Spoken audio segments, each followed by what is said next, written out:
Robert, what's the work like for week one game? Like, when do you guys start talking about the Bills? When do you actually start like watching film and game planning? Like, is it a much longer process than normal? We've been from the second the schedule came out. With division opponents, you always started earlier, and then with them being the week one opponent, this has been going on for a while.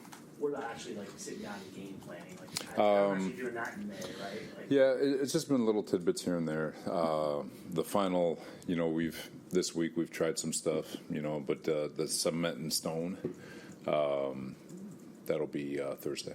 Robert, have you guys picked your captains yet? We'll do that on Monday.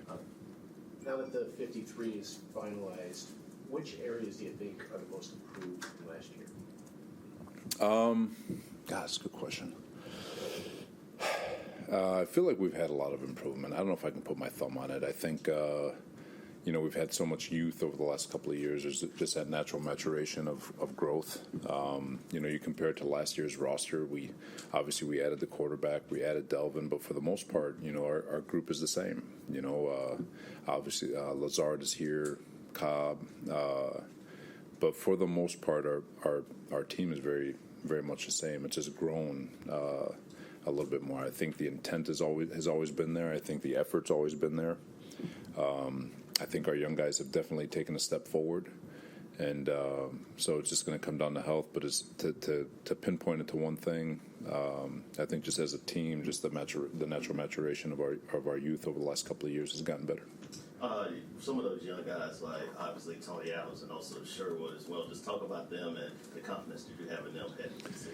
A lot. Sherwood, he's grown a lot over the last couple of years. Last year, coming off the Achilles, his rookie year, just trying to get his feet underneath him, I thought he's taken a really big step. He's grown. He's gotten a couple more. He's gained some weight, so he looks like a linebacker. And he's playing a lot more free, so just he's made a big jump. And who's the other one? Tony Adams. Tony Adams? Yes. Same thing with him. You felt it last year, with his mindset and the way he approached things. And then this year, when Chuck went down, he really went to another level, obviously with training camp. Had a lot of excitement going into training camp for him. Thought it'd be good to see him compete. And he competed. He's earned that job, and now it's just a matter of him just calm his world down, just take one play at a time. As far as the follow-up with Tony Adams, like the Miami game where he was really featured, was that moment where you thought, this guy could be, so he showed a lot of potential in that one? No, because he was felt coming out of training camp last year that if we lost Tony, we'd all be sick. That's honest to goodness truth, and. So you just saw it throughout all the practice habits, just the way he approaches the game. And then obviously you got an opportunity late in the season, Seattle, a little bit, Miami. And then just the way he attacked this offseason, going into OTAs and all that, just thought we as an organization made a good decision to keep him.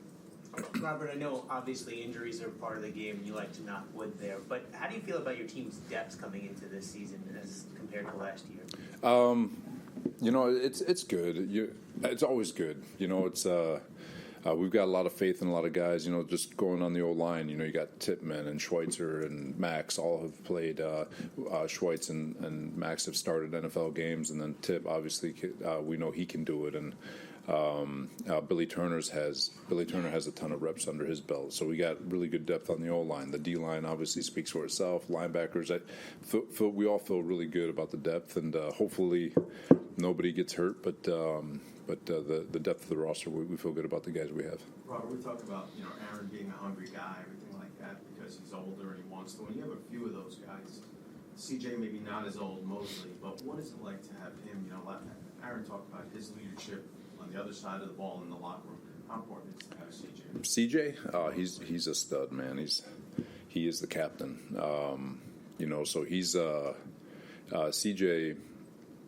Embodies everything you want out of a professional football player. I mean, even against the Giants, he's looking at the iPad and stuff, knowing full well he's probably going to play 5 plays. Like this, the intent, like everything is so important to him. Everything is so personal to him, and He's the first one in, last one out. He's in the not training room, but the weight room constantly just working on his body and getting himself prepared. Like, if you're a young guy and you're trying to figure out in the locker room who to go to for guidance on how to make it in this league, all you got to do is go to his locker and just watch him. You don't have to say a word to him because he's a man of very few words. Just watch him, and his body language and his actions will speak volumes. Robert, if you look through each position group, it seems like you have a veteran who can help kind of lead the guys, and you have a group of young guys kind of like coming up. Like how valuable is it to have that dynamic in almost every single position group? It is like initially, speaking for myself, kind of take it for granted. That first year we're so freaking young, and you forget, like, it's just and you got to have the right type of veteran. You can't just say, okay, well, we got a veteran, let's go, because there's a lot of veterans who don't do it the right way. They're just coasting in for their last paycheck, if you will. But at the same time, like, you feel really good about the guys that we have with in terms of how they approach the game. You look at a guy like Dwayne Brown, who just embodies everything that you want, and the way he can provide leadership, and Randall Cobb coming in, and like, he's been unbelievable. Has far beyond exceeded any expectation I could have ever dreamed of for a guy like him. So as long as you have the right guy, that balance becomes priceless. Because, like I said, I've said it before. When they're in the locker room, because we don't go in the locker room, so they spend more time with each other than coaches do with players. And so to have that veteran leadership to kind of guide and show a young man, it's like a big brother. Come on, let me show you how to do this. And it's to have that it really is priceless. Robert, how do you determine how many captains you will have had this year and last year? How did you determine that? One for each phase of football. You have three? We'll have three, and then the fourth captain is decided on Friday by the coaches. So the three are decided by the players, and then the fourth captain is always decided by the coaches. Usually pick a guy who exemplifies everything we believe in as a staff. That's sounding kind of a shot at the Giants right there.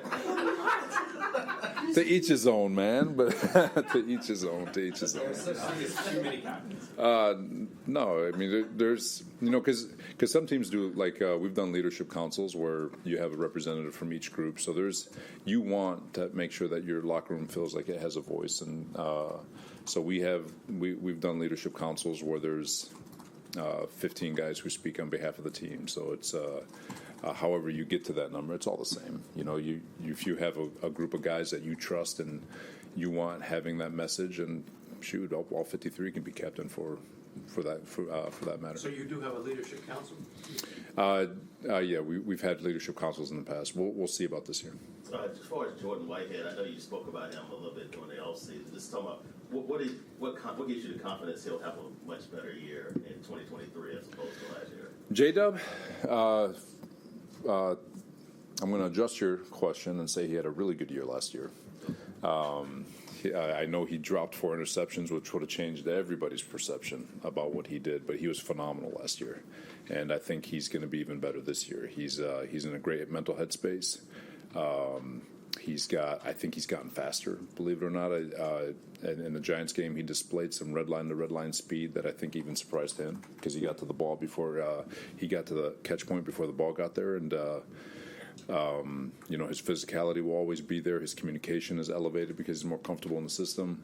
But couldn't be happier with Jordan. More, Robert, with Mackay, you guys obviously had a plan to bring him along in August, but now when September 11th comes, it's hard to have guardrails on a tackle, right? Like, at least you have a pitch count.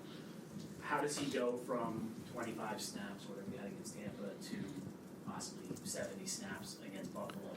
He hasn't played a full game since 2020.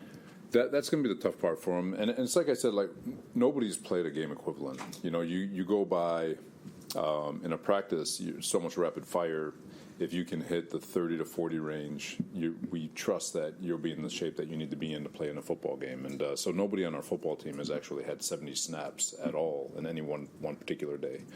And he's done that. He had, a couple days ago, he hit 34. So There's going to be some uncomfort. He's going to be uncomfortable at times. He's just got to grind through it. But yeah, the guardrails are off, and he's got to continue to show and clear barriers and all that stuff and jump through, not jump hoops, but he's just got to continue to show that he's truly becoming the person that we all believe he is. I know you guys had talked early in the preseason, maybe having him on the sideline or trying him in the booth. What's that going to look like during the regular season? He'll be on the sideline. And what's the reasoning behind that? Just the comfort level for Aaron and him from a communication standpoint. You've obviously given Aaron a long runway to use his leadership to impact the organization in a lot of different ways, but as head coach, you obviously have to maintain control and authority. Was it easy to get to a balance with him on that, or how was that process like this camp? I think it's not to minimize it, it's a kind of a superficial overall arch from a question standpoint. I'll explain why.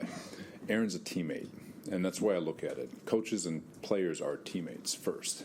And yeah, there's a level of respect and communication in terms of how we get things done, and but I always want that open communication. I'll always defer to the defense in terms of, all right, there's a really interesting concept that we need to defend. You want their voice. You want their input. You want them to challenge the way you're doing things because they're the ones that are getting the bullets shot. They're the ones in the locker room that understand little things that may be in your blind spot. So you want them to have the freedom to come and speak to you openly about things that they have concern over. So when you have guys who do it the right way, guys like C.J. Mosley, Quinnen Williams, Aaron, Dwayne Brown, you want them to come in and have the freedom to be able to express what they feel and speak on behalf of the team. So I don't look at it like I coach, you play, shut the F up.